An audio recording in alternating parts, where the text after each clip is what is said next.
Salut à tous et à toutes, j'espère que vous allez bien et que vous avez passé une bonne semaine. Moi ça va plutôt pas mal, bon à part que mon fils m'a refilé son rhume en début de semaine, mais j'imagine que vous n'êtes pas là pour m'écouter parler de ma vie passionnante. Alors, comme tous les dimanches, on va plutôt parler de ce qui s'est passé au Japon pendant la semaine et on va attaquer tout de suite avec les titres de ce 29e numéro du Petit Journal du Japon. Alors on va commencer aujourd'hui par parler d'énergie et du gouvernement japonais qui s'inquiète qu'il n'y en ait pas assez, notamment cet été. Et du coup, pour y remédier, il envisage de demander aux sociétés et au public aussi de faire des économies d'énergie. Ça peut paraître étonnant qu'un pays comme le Japon soit obligé de rationner son électricité, mais je vais vous expliquer pourquoi on en est arrivé là et surtout ce qui risque de se passer si la consommation augmente trop. Ensuite, on verra que la forte baisse du cours du yen a des conséquences négatives bien concrètes sur le portefeuille des Japonais et sur l'économie. Mais on va voir aussi que si le gouvernement arrêtait un peu avec ses simagrées et ouvrait une bonne fois pour toutes les frontières aux touristes étrangers, eh bien cette faiblesse du yen pourrait être en fait une opportunité pour le pays. Et c'est notamment l'avis de l'ancien Premier ministre, M. Suga, qui a fait des déclarations en ce sens cette semaine. Je vous en reparle en détail dans quelques minutes. On enchaînera après ça avec le bulletin météo, parce que je me suis dit que ça vous passionnerait sûrement de savoir quel temps il fait à Yokohama. Alors la semaine prochaine, lundi, non, attendez, partez pas, je rigole, oui. On va bien parler de météo, oui, mais ce sera en fait pour vous donner quelques infos sur la saison des pluies, qui vient juste de commencer en début de semaine. On partira enfin à la campagne et je vous raconterai comment et pourquoi certaines sociétés japonaises décident d'aller s'y installer et de quitter Tokyo. Et vous allez voir qu'elles sont plus nombreuses que ce qu'on pourrait imaginer. On commence donc aujourd'hui avec les soucis d'énergie que le Japon pourrait rencontrer dès cet été. Et pour éviter ça, mardi, le gouvernement a annoncé qu'il allait demander aux sociétés japonaises ainsi qu'aux Japonais de faire des économies d'énergie pendant l'été, mais aussi l'hiver prochain. Parce qu'en fait, le pays ne produit simplement pas assez d'énergie. Alors concrètement, le gouvernement va demander au public d'éteindre les lumières non nécessaires et de régler la température de la clim à 28 degrés cet été par exemple. Bon, personnellement, je supporte pas que la maison ressemble à Versailles alors qu'il n'y a qu'une personne à l'intérieur. Et puis pour les clims, on les met déjà à 28 degrés. Donc voilà, ça va pas nous demander trop d'efforts, donc ce que demande le gouvernement est tout à fait raisonnable. Et si on en arrive à cette situation de devoir faire attention à la consommation, c'est parce que la plupart des réacteurs nucléaires du pays sont toujours à l'arrêt à cause des règles de sécurité plus strictes qui ont été décidées et mises en place après l'accident de Fukushima en 2011. Et en plus, il y a de plus en plus de centrales thermiques qui ferment parce qu'elles sont trop vieilles. Résultat de ces deux phénomènes combinés, le Japon produit de moins en moins d'électricité et comme vous vous en doutez, la consommation baisse pas vraiment et même augmente fortement en été avec les clims et en hiver avec les chauffages, à un moment donné, ça risque de coincer. Pour éviter que ça arrive, le gouvernement aimerait avoir une marge de 3% pour être sûr que l'approvisionnement en électricité reste stable. Et il prévoit d'ailleurs qu'au mois de juillet, ce seuil soit frôlé dans 3 zones du pays. Et rebelote en janvier et en février de l'année prochaine, mais là, ça sera encore plus limite, puisque ce taux de réserve tomberait à 0%. Et si ça arrivait, il y a de fortes chances qu'il y ait des coupures de courant assez sérieuses. Oh attention chérie, ça va couper. Alors pour essayer d'éviter tout ça, le ministère de l'économie a annoncé qu'il développerait un système d'alerte pour demander au public de faire des économies d'énergie en cas de besoin. Alors, c'est pas très clair leur truc, ils n'ont pas bien expliqué, mais ce sera probablement quelque chose comme le système d'alerte aux catastrophes naturelles, et j'imagine qu'un message sera envoyé aux habitants des zones concernées. Bon, j'espère quand même que ce sera moins violent comme son que l'alerte au tremblement de terre.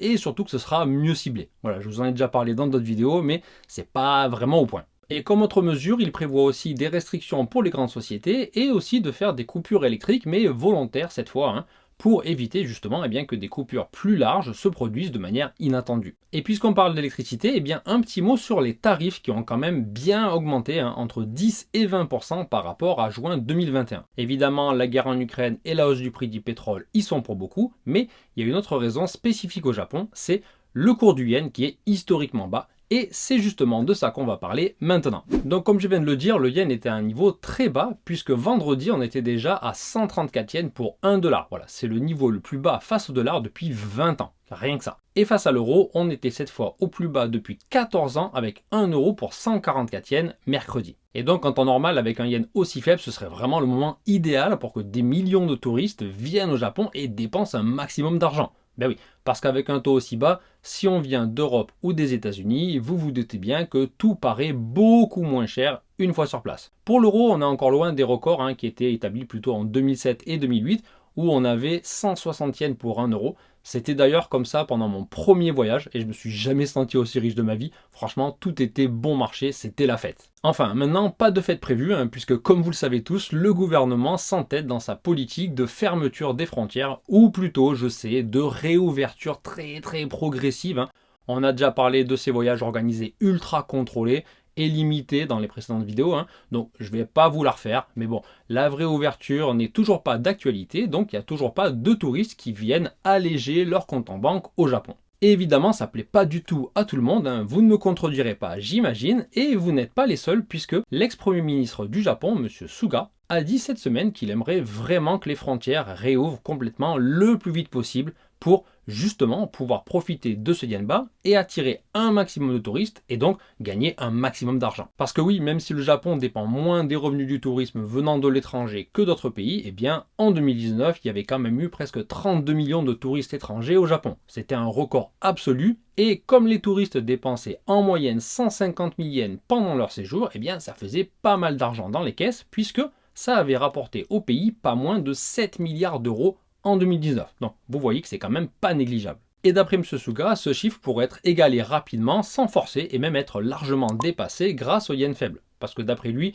il n'y a jamais eu de meilleures conditions pour venir au Japon pour les voyageurs étrangers. Du coup, il a demandé au gouvernement actuel de supprimer les restrictions aux frontières le plus vite possible, et bien sûr, de supprimer aussi la limitation du nombre d'entrées journalières qui est fixée pour l'instant à 20 000 comme vous le savez déjà. Alors il a raison et un taux comme ça faisait longtemps qu'on n'en avait pas vu et j'en connais plusieurs qui feraient un carnage dans les magasins japonais s'ils pouvaient venir, mais il oublie quand même quelques trucs. Un gros bémol quand même, c'est que le prix du pétrole a explosé comme vous le savez tous et que du coup les vols vers le Japon n'ont jamais coûté aussi cher. Et puis pour l'Europe, les itinéraires des vols ont en plus été modifiés et rallongés, ce qui fait que les prix des billets d'avion sont encore plus chers. Bon évidemment, faut être réaliste, quand des politiques japonais parlent de touristes étrangers et de rentrée d'argent, ils pensent même pas une seule seconde aux touristes européens et c'est logique.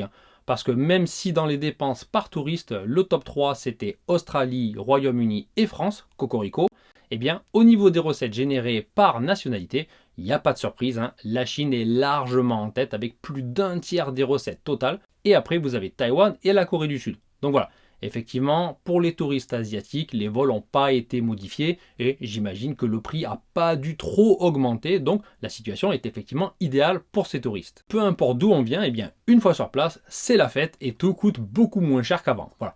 Reste plus qu'à espérer qu'ils ouvrent les frontières avant que le yen ne remonte pour que vous puissiez tous en profiter un peu. Pour en revenir aux déclarations de M. Suga, il a aussi dit qu'à l'heure actuelle, avec les frontières presque complètement fermées, il n'y avait que les côtés négatifs du yen faible. Et c'est-à-dire une hausse des prix de l'énergie, comme je l'ai dit plus tôt, mais aussi de tous les produits importés, et puis même d'autres produits dont le prix augmentait déjà à cause du cours des matières premières, et là, avec un yen plus faible par-dessus, ça n'a pas fini d'augmenter. Et déjà que sur un an, l'inflation est montée à 2,1% et que d'après une enquête qui a été effectuée sur 10 000 articles d'alimentation, les prix ont augmenté d'environ 13%. Donc ça, plus le yen qui baisse, ça risque pas de s'arranger.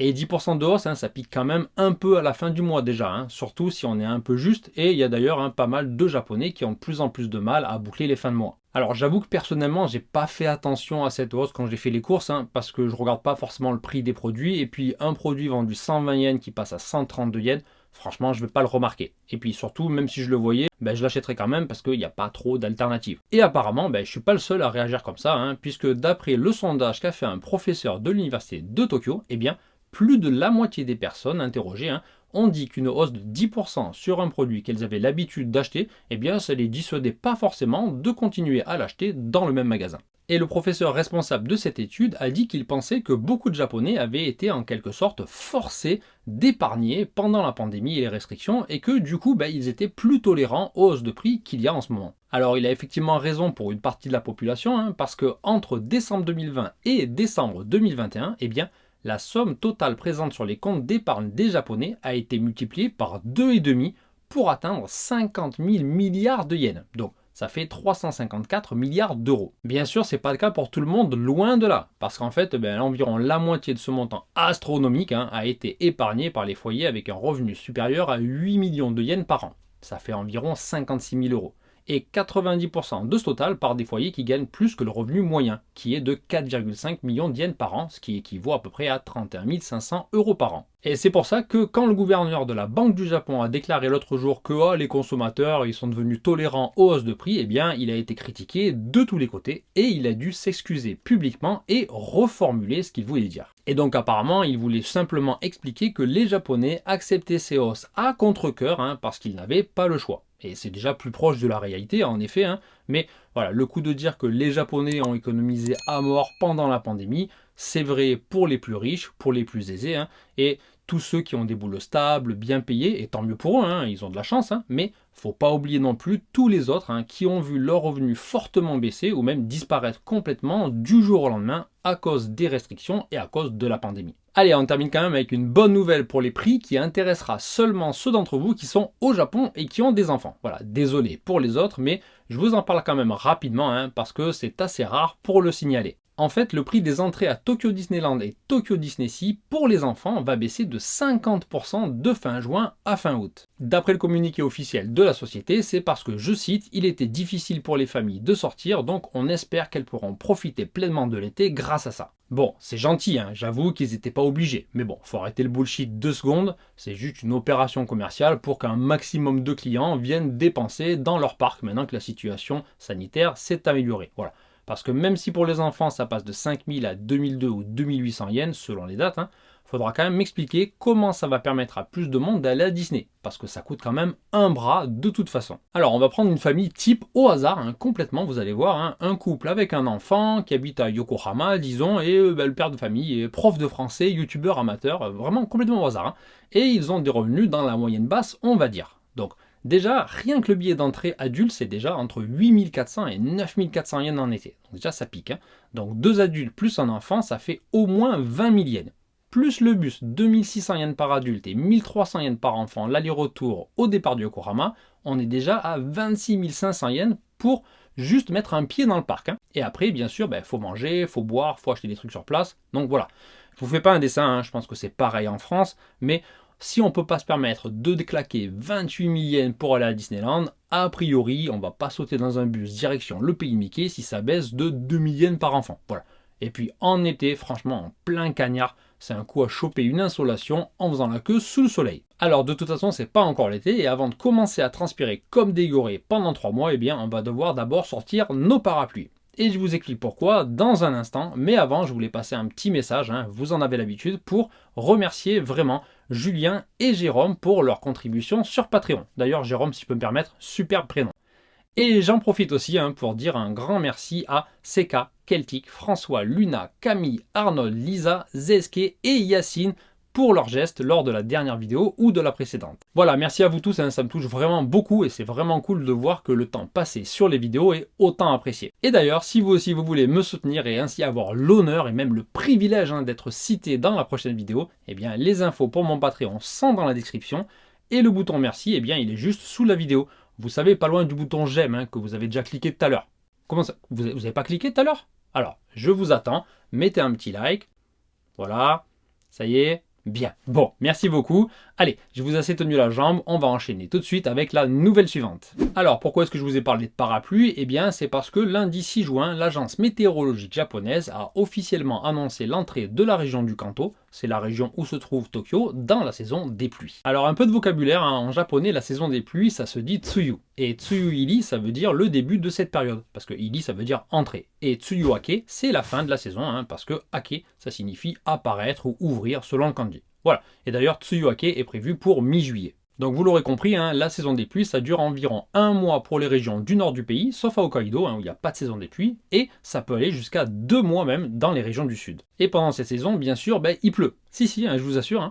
Mais en fait, il pleut pas non plus des trompes d'eau tous les jours, comme on pourrait l'imaginer, ou comme c'est peut-être le cas dans d'autres pays ou dans d'autres régions du Japon, mais en tout cas à Yokohama et à Tokyo, il pleut pas non plus comme ça tous les jours en continu. Concrètement, il y a beaucoup de jours nuageux avec quelques averses et parfois de fortes pluies, évidemment, mais il arrive aussi qu'il fasse beau, entre 2 jours de pluie par exemple. Et j'ai ressorti la météo de l'année dernière, et à Yokohama, donc l'an dernier, entre le 14 juin et le 16 juillet, qui sont les dates officielles de la saison des pluies, il y a eu seulement 17 jours de pluie. Et parmi ces journées, il y a eu seulement 4 jours où il a plu toute la journée. Donc vous voyez, la saison des pluies, elle porte pas forcément toujours très bien son nom. En ce qui concerne la quantité de pluie qui tombe, ça varie beaucoup d'une année à l'autre et ça peut aller du simple au double. Et c'est surtout vers la fin de la saison qu'il y a le plus de précipitations. Et donc, c'est à ce moment-là qu'il y a le plus de dangers et le plus de désastres provoqués par la pluie. Alors, je ne vais pas vous faire la liste complète des désastres causés par la saison des pluies, parce qu'il y a des morts pratiquement tous les ans pendant cette période, malheureusement. Mais déjà l'an dernier, début juillet, 26 personnes avaient perdu la vie dans une coulée de boue à Atami. Donc, c'est au sud de Tokyo. Et d'ailleurs, c'est aux portes de la péninsule d'Izu, la péninsule que je vous avais montrée il y a quelques semaines dans une vidéo. Ensuite, on peut parler aussi de juillet 2020, où il y avait eu 84 morts lors d'inondations à Kumamoto, dans le sud du pays. Et en 2018, là, c'était carrément plus de 220 personnes qui avaient été tuées dans les préfectures de Hiroshima et de Okayama. Donc vous voyez que la saison des pluies, c'est vraiment dangereux, surtout si on habite à la campagne, sur ou au pied d'une colline, ou bien pas loin d'une rivière. Et d'ailleurs, de toute façon, les rivières et les fleuves, ça déborde aussi régulièrement lors de la saison des typhons, en septembre, octobre à peu près. Donc si j'ai un conseil à vous donner, c'est de ne pas habiter à la campagne, au bord d'un cours d'eau ou sur le flanc d'une colline, bien entendu. Alors bien sûr, je ne dis pas qu'il ne faut pas du tout habiter à la campagne au Japon, parce que même si c'est pas mon trip, il faut bien reconnaître qu'ici aussi, la qualité de vie peut être bien meilleure loin des grandes villes. Et d'ailleurs, c'est une idée qui est partagée par de plus en plus d'entreprises, comme vous allez le voir tout de suite dans notre prochain sujet. Alors, je crois vous avoir déjà dit dans un précédent journal que depuis la pandémie, il y avait de plus en plus de gens ici aussi, qui décidaient de quitter les grandes villes pour s'installer en banlieue ou carrément à la campagne. Un peu comme ce qui s'est fait en France ou dans d'autres pays, j'imagine. Eh bien, cette semaine, j'ai été étonné de lire que cette tendance touchait aussi des entreprises qui décidaient carrément de délocaliser leur siège social à la campagne. Et en 2021, il y a eu plus de 350 entreprises japonaises qui ont quitté Tokyo pour s'installer à la campagne. Ce qui fait que l'an dernier, au total, il y a eu plus de boîtes qui ont quitté la capitale que de sociétés qui s'y sont installées. Une des premières sociétés à l'avoir fait, c'est Pasona. Alors Pasona, c'est un grand groupe qui s'occupe de ressources humaines et qui a transféré son siège social sur l'île d'Awaji. C'est une île qui est située dans la baie d'Osaka. Et au total, ils auront délocalisé 1200 employés d'ici 2024. En fait, depuis le tremblement de terre et le tsunami de 2011, il y avait déjà pas mal d'entreprises qui réfléchissaient à déconcentrer leurs équipes et apparemment, le gouvernement aiderait aussi financièrement ces sociétés parce que le gouvernement voudrait que ça soit un peu plus déconcentré aussi, mais faut bien avouer que jusqu'à la pandémie, les habitudes avaient la peau dure et il était quand même très difficile pour les sociétés de quitter la capitale. Mais avec le Covid et le télétravail, qui était pratiquement inexistant ici avant, beaucoup de Japonais ont réalisé qu'ils pouvaient très bien travailler de chez eux et ils ont ouvert les yeux sur leur rythme de travail et sur leurs conditions de travail. Et il y aurait une vraie évolution en marche dans le monde du travail au Japon. Bon, il était temps, vous me direz. Parce que par exemple, je vous l'ai déjà dit, mais jusqu'à présent, si on voulait avoir une belle carrière et avoir une promotion, il valait mieux partir du bureau après le chef que d'être efficace et de bien travailler. Voilà, c'est complètement idiot, je sais, mais c'est encore comme ça aujourd'hui dans beaucoup de sociétés, mais les choses semblent enfin bouger un petit peu. Et pour en revenir à la société Pasona, parmi les 4 qui sont installés à la campagne, certains sont ravis de ne plus avoir à se frapper 1 heure dans le train bondé comme ça pour aller bosser, et du coup de pouvoir passer plus de temps avec leur famille en vivant en plus dans un cadre plus naturel et plus agréable. Puis sur le coup, la boîte a été plutôt cool puisqu'elle n'a pas baissé les salaires des employés, alors que sur l'île et même dans la région où ils sont maintenant, le coût de la vie est beaucoup moins cher qu'à Tokyo. Et puis, franchement, royal sur ce coup-là, la société a même acheté carrément des terrains pour construire des maisons à ses employés. Alors bien sûr, elle n'a pas fait tout ça par bonté d'âme, vous vous en doutez, ça reste une société, mais en fait en faisant ça, ça réduit ses coûts de fonctionnement. Et puis si les employés sont plus heureux, ils travaillent aussi mieux et donc c'est gagnant-gagnant. Bref, on devrait sûrement voir de plus en plus de boîtes et de Japonais se délocaliser en province et c'est vraiment bien, non seulement pour les employés, mais aussi pour les régions qui étaient de plus en plus dépeuplées et qui du coup accueillent de nouveaux arrivants. Voilà, c'est tout pour ce petit journal du Japon. J'espère que ça vous a intéressé, que vous avez passé un bon moment. Si vous ne l'avez pas encore fait, appuyez sur le petit like. Si vous êtes nouveau ici, n'oubliez pas de vous abonner pour ne pas rater les prochaines vidéos. Et puis moi, je vous souhaite une bonne fin de journée, une excellente semaine et je vous dis rendez-vous dimanche prochain pour un nouveau numéro du Petit Journal du Japon.